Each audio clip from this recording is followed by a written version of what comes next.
Manual coding is a bitch. Do you think that's because of painstaking amount of time it takes to find that missing semicolon?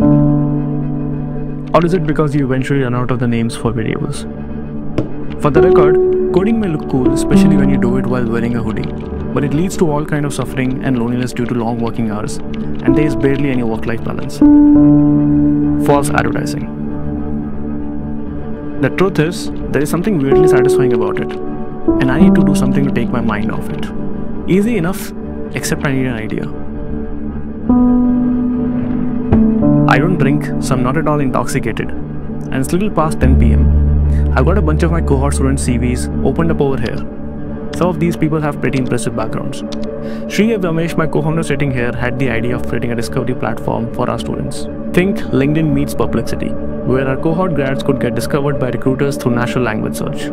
Like find me someone who builds RAG apps or looking for Flux LoRa experts. Good call, Mr. Sridev. Yeah, it's on.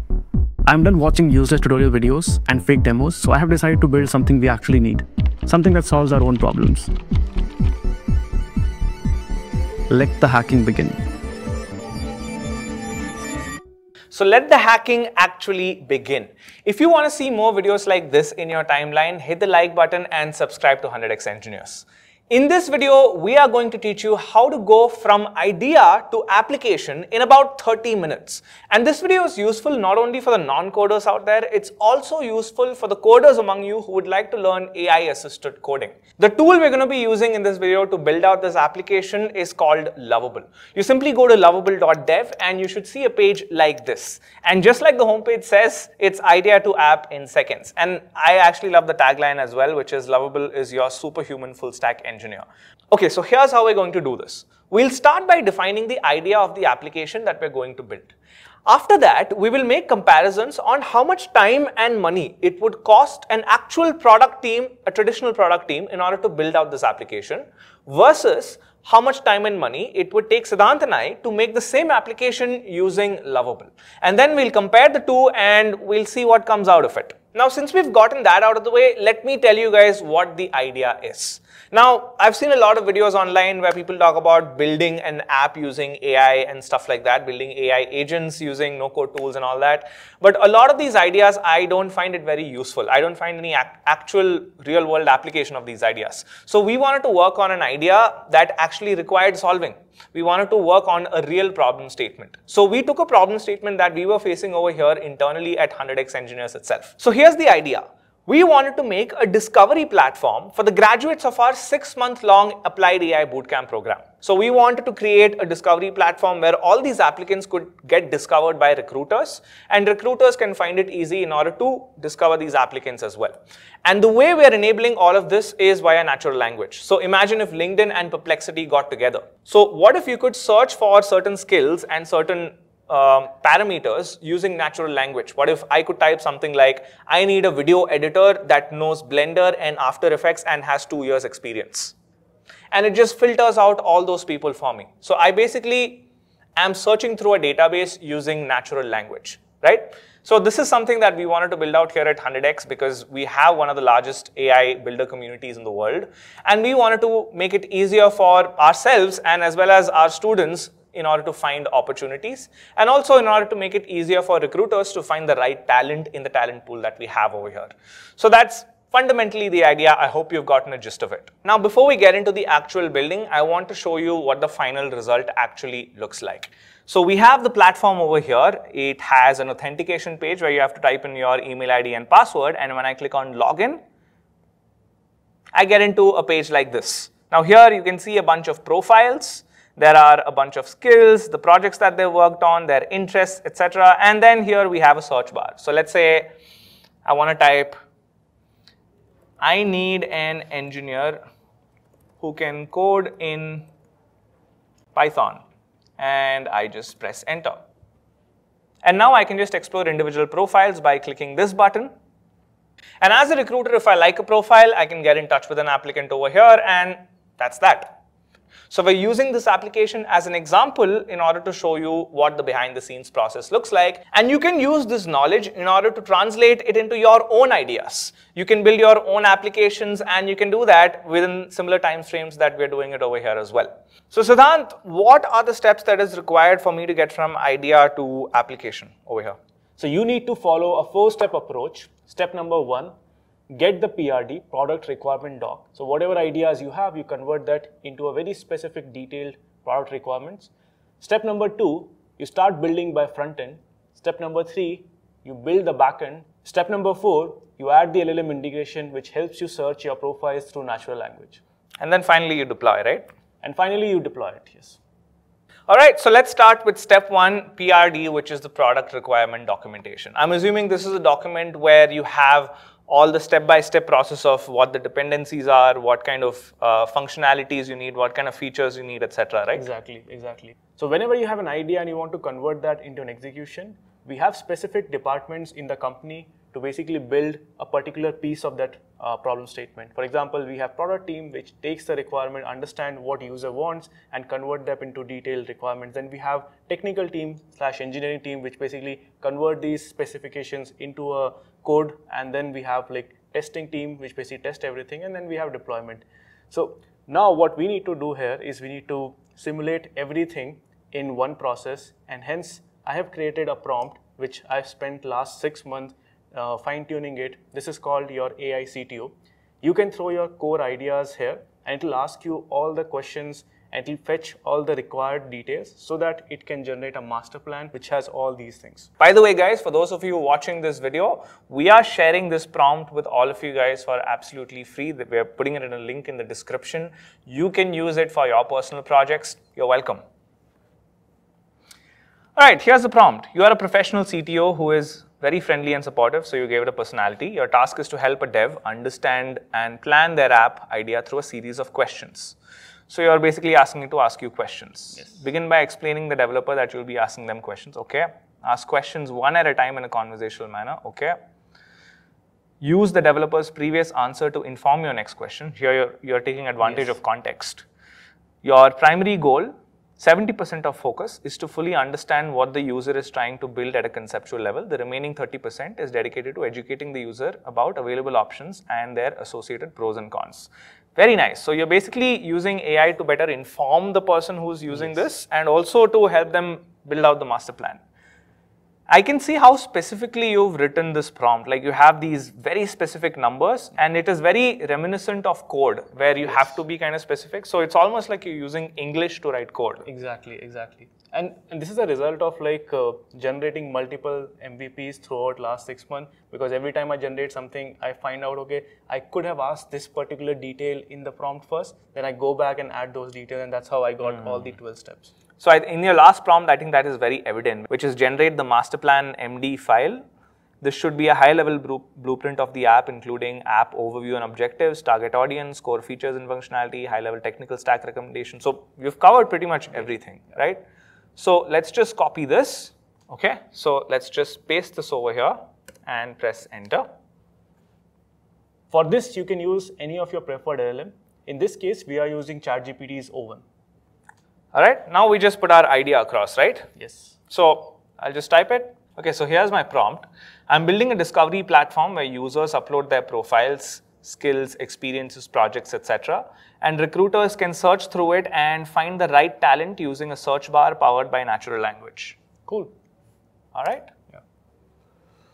Okay, so the model is asking me questions. That sounds like a great concept. Let's dive a bit deeper. Who do you envision your primary users? Are you focusing on specific industry or professions, or do you want this platform to be more general? Okay, so after a series of questions, which actually lasted about 15 minutes, we have a masterplan.md file. So it shows the app overview and objectives, the target audience, the core features and functionality, which is mainly what I wanted to see. So it basically has the sign-up process. What are the features that are going to be there? How is the search going to happen? How the recruiters will contact the graduates? What are the moderation levels? And then it gave us a stack recommendation. So for front end, it's asking us to go with React, Vue, or Angular. for a responsive card-based UI. It's giving us suggestions on backend, what LLM to integrate for the search engine, and then finally the database. And it also gave the values of the user tables as well. Pretty neat. Okay, so that's the end of step 1. This master plan and PRD took us 15 minutes. Siddhant, from your experience, how long does it take for actual product teams in order to make something like this? So it usually takes somewhere around 2 to 3 days because it involves like a lot of back and forth with their teams. So yeah, 2 to 3 days for this. Quite a difference already. Let's move on to step 2, which is front end. All right, how do we get started with front end? Okay, so now you have the master plan and you have all these development phases. So we'll go one by one. And as we see, phase number 1 is building the UI UX. So we'll copy this entire master plan and ask Lovable to build the UI UX for our application. So I've just copied the entire master plan that we've received from Lovable and I'm going to paste it over here. I need to mention that build the phase 1. All right. Build phase 1 of this, which is the UI. Yes. All right. So we have some Tailwind CSS. It's writing code pretty fast. So by default, Lovable use React, Vue, HTML, CSS as the front-end tech stack, and this is what it is using, and Tailwind for styling. One more interesting thing which I like about Lovable here is that instead of depending completely on a no-code tool, like which I have used a lot of no-code tools in the past, in this case, because it is generating code, you can also involve your developer and your engineering team, and you can share the code base with them. So you can actually collaborate with a no-code person as well as with engineers, and yeah, you can build your applications. That's a pretty good response by just the prompt that we've given. So I think we've given a pretty damn good prompt right there. And this is only one single prompt. Yeah, this is just one single long prompt and we've already gotten most of it. I like the UI of it, like it actually has some shadows. It's very clean. It's very clean, yeah. It does, yeah, it has some shadows. I like the curvy cards over here. It's nicely played around with the colors. It's very clean. Awesome. Okay, so let's actually test this out and see. I want to hire an engineer who is skilled in AWS, because I can see someone right here who's skilled in AWS. No engineers found matching your, okay, that's weird. Why? So the thing is, because you have asked it to build the phase 1 and it has just written the front end code, what you need right now is to integrate the backend functionality where you need a system that can store all the backend profiles of your students, and then this can integrate with LLM. So there are no backend databases where it can actually search and fetch the data from basically. So you need to set up the backend first, which includes like setting up your database, your profile creation step. So that's the next step in our process. All right, so step 2 done just like that. Yes, exactly. In one single prompt, you're done with step number 1. All right, since we're done with step 2, it's time for time analysis. It took us lesser than 2 minutes in order to get a UI like this. It's roughly 2 to 3 minutes. That's all it basically took us in order to do this. How long does an actual product team take in order to go from the idea to this phase, the front end phase? So usually it takes 3 to 4 days as UI designers develop the mockups and give it to engineers, and they'll basically come up with requirements and limitations, and then they implement it. Right, so 3 to 4 days versus 2 to 3 minutes. There we have it. All right, step 3, backend. What should I do? So if you read out the response by Lovable, you can see it saying, given your project's requirement for authentication, profile management, and search functionality, integrating Supabase for backend services is highly recommended. Now, Lovable comes with a tight integration with Supabase, which means you don't need to actually write code. You don't need to spend so much time into integrating a third-party service. They have an integration built in, and you can just click a button and you can integrate your entire backend. For the audience who does not know what Supabase is, can you quickly explain what it is? If you want to create and fetch profiles like this, you need to store them in a database. Think of database like having a fancy Excel sheet where you can store all the information, and Supabase is a free and open source version of it where you can build all these databases for your full stack application. Right, so it's like a freely available database that you can plug it into your app as a backend. Yes. All right, so I'm going to type build the backend with Supabase. Okay, so Lovable says that it has a native integration with Supabase, and I can already see a Supabase button over here. So I'm guessing it's got something to do with that. So yes, the first step is to create a Supabase account, and you can click on this Supabase integration docs. They have a very detailed step-by-step tutorial you can follow here, and you can create your account. In this case, I already have my own account, so I can just log into Supabase. Okay, so I'm just going to click on Supabase here. Here's the website. So I have already logged in here, but for you, you need to log in and follow the steps. After that, you can see something like this. Click on dashboard. So as you can see, I already have a lot of projects here, but if you are logging in first time, so first you need to create the organization. So write the name of your organization. So I'm going to call it Lovable app. Okay. Yeah. So you can keep the free plan. So Supabase offers the free plan, and you can pretty much build your entire application with this. All right. I'm just going to type in a password. Yes. All right. Now we have a bunch of API keys. So now, as you can see, you have a bunch of things here. And if you are actually building this entire app without using Lovable, so you need to perform multiple steps. You need to copy these API key. You need to connect it. You need to create tables, write some SQL. But the best part is, because we are using the Lovable, so it will automatically connect and do all these steps for us, and it will save even more time. So let's go back to Lovable. Okay. And this time you can click on Supabase and add another organization. Okay. I'll select the organization, right? So you can select the organization which we just create. So as you can see, click on this and you will also see your project. So you can click on connect. And that's it. Yes. Okay. So it already automatically wrote the prompt for us. Please connect my Supabase project. Yes. Okay.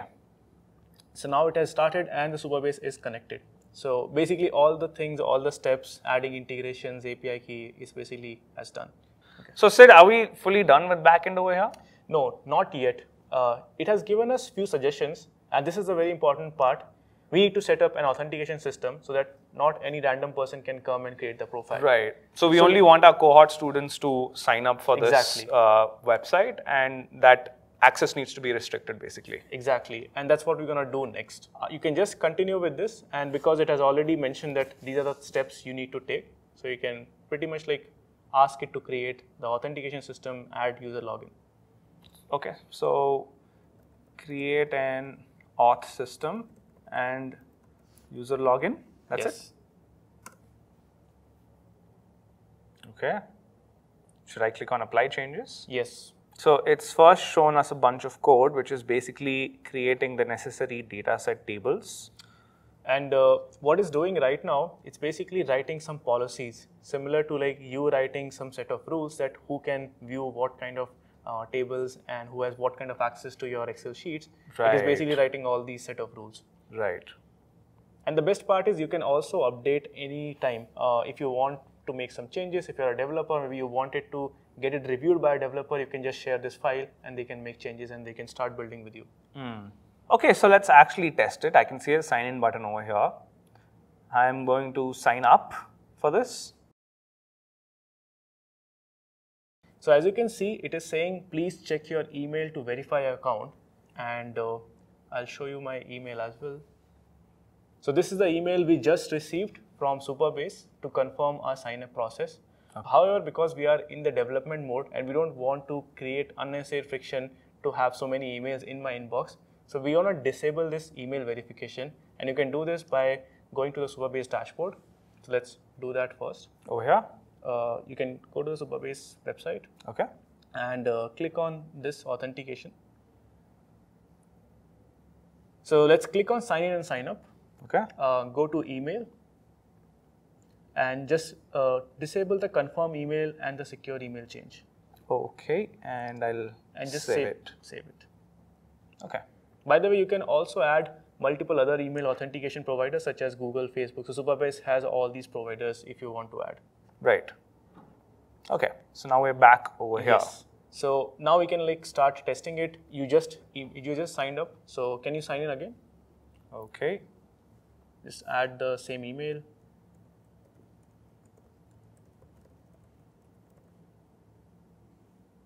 And we're in. So Sid, are we finally done with the backend now? Yes, so we are done with the backend and we're done with the step number 3, and we can now move to the last step, which is LLM integration. Okay, so step 3 is done, time for time analysis. The backend process here roughly took us around 10-ish minutes. I'm not sure how much it's really going to come in post-production, but here while sitting here, it actually took us about 10-ish minutes. How much time does an actual product team take for all this? For creating the database, for the Superbase integration, to create an auth system and all that? So usually it takes 2 to 3 days because you need to set up the database, you need to write SQL, create some policies, build authentication, and maybe like for some cases it can even take more than 3 days, but that's the usual time. Right, so roughly 3 days. Yes. Versus 10 minutes. Awesome. All right, so step 4 is the LLM integration, and this is the part where the search tab should actually start working, right? When I type, I want engineers skilled in this thing who has X number of years of experience and all that, and it should give me the profiles. Exactly. What should I do right now? So yes, this is the time to integrate LLM, and we will be using OpenAI to integrate LLM here. So we will be using in-context learning, and let's understand that. What does this mean? So LLMs have this capacity to take certain amount of input, and this is known as your context window. For example, you can upload 100 pages or maybe like 1000 pages of books and PDFs onto this LLM.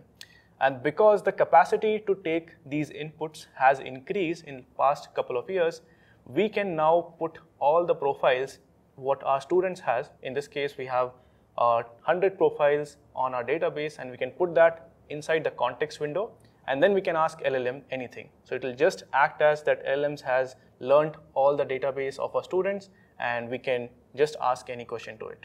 So it's basically like me copying all my student data here, uploading that onto ChatGPT or some LLM, and just asking like, hey, who is the best NLP engineer here, or who is the best TensorFlow person over here? Exactly, exactly. Okay.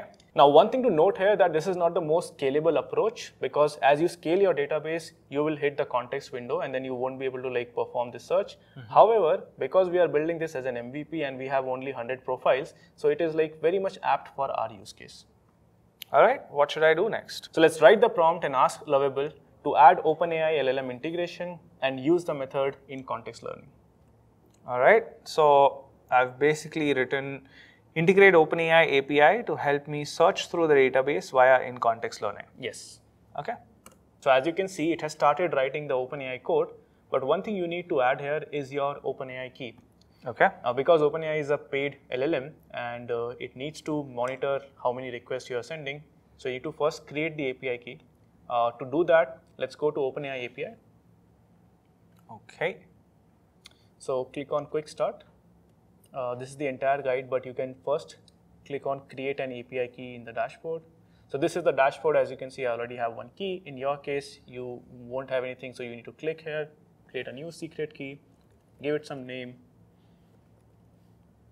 Okay. And keep everything as default. Just click on Create Secret Key.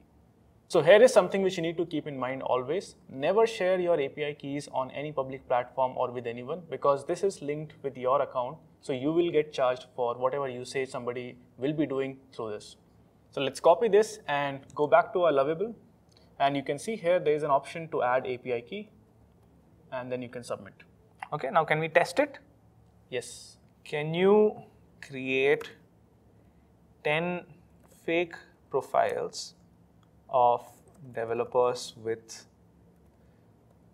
various skill sets and populate the database with it? All right, so these are the profiles: mobile developer, DevOps engineer. So you can review all these profiles and you can then click on Apply Changes. Okay. Now, one thing which I really like about this approach is that because backend and databases are very sensitive, so Lovable, before making any change, it basically asks for a review. So in this case also, before adding anything to database, it asks for the review. And once you have reviewed this, then you can basically give it a command. Nice. So it found some issues. Now this issue is basically because we have an authentication system, and now we created some new profiles. So it is like kind of rewriting the policies which it wrote for the authentication. So I'll click on Apply Changes again. Yes. All right, it says it was successful and I can try the search functionalities. Okay, now it looks like there are a bunch of profiles over here. So it's definitely added the profiles in our database, and I think if we go to the table editor, we can also see those profiles. The cool part here is that we haven't touched the Superbase dashboard once, and it basically created the files, it added policies and updated everything. So let me see. I'm hiring an engineer who is skilled in AWS. Okay.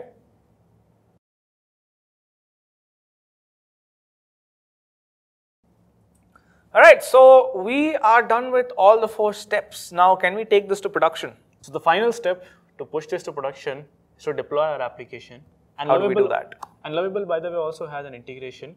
You can just do one click and find this button called Is it just publish? Yes. Just click on publish. So you have 2 options. Either you can make a public, which means like anyone in the world can access it. Otherwise, you can do it for the private. In this case, we can make it public and just click on deploy. All right. All right, while it's deploying, we are at the end of step 4, which is time for time analysis. This entire LLM integration part took us roughly around 7-8 minutes. Yes. While doing the entire API integration and debugging and all of that kind of stuff. So how long does an actual product team take to do something like this? So this is comparatively an easier task. For a developer, it would take somewhere around 3 to 4 hours to integrate everything and test it out. Yeah. Okay, so 3 to 4 hours versus 7 to 8 minutes. Yes. Nice. Now the app has been deployed as well. We can actually go to this link and we can check it out.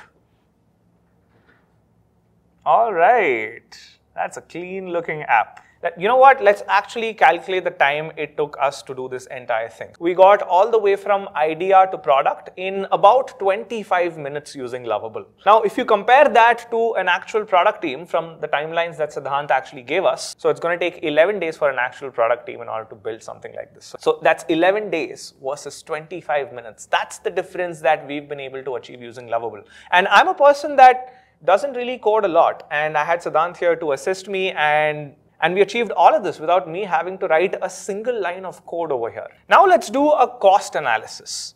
We, by the way, are on the $20 plan of Lovable. So that's all we basically spent in order to get this entire thing done. And we also have a $20 plan of ChatGPT. So our cost in order to build this app in 25 minutes is about $40. That is roughly 3,200 Indian rupees. Now, an actual product team, by the way, we went on the internet and searched hourly rates for a product manager, a front-end dev, and a back-end dev. These are rates that we've verified across the internet. And we've basically taken the minimum hourly rates of all these roles. And since this project is being done in 10 days by an actual product team, that's about an 8-hour workday times 10, which is 80 hours. But roughly, it's going to cost about $16,250 for an actual product team to do this in 10 days. And by the way, this is the price in North America. When you actually do the same job in a country like India, it's probably about 20 to 30% of the American cost. So again, the cost falls down to somewhere around $3,000 to $4,000, which in Indian rupees, it is about 3 to 4 lakhs. There is a huge cost difference that you can see right here itself. I mean, the price difference is actually 100x. It's $40 versus $3,000 to $4,000. We didn't plug in 100x over there, it just happened, so coincidence. All right, so that's how you get from idea to app within 30 minutes. I hope you learned a bunch of new stuff during the entire process. Siddhant's master prompt that he took 6 months to create, we are giving it away for free. There's a link in the description that you can use. If you happen to create outputs, do share it with us. Do tag @100xengineers on Instagram or LinkedIn or Twitter, wherever you guys happen to share it. Until next time, signing off.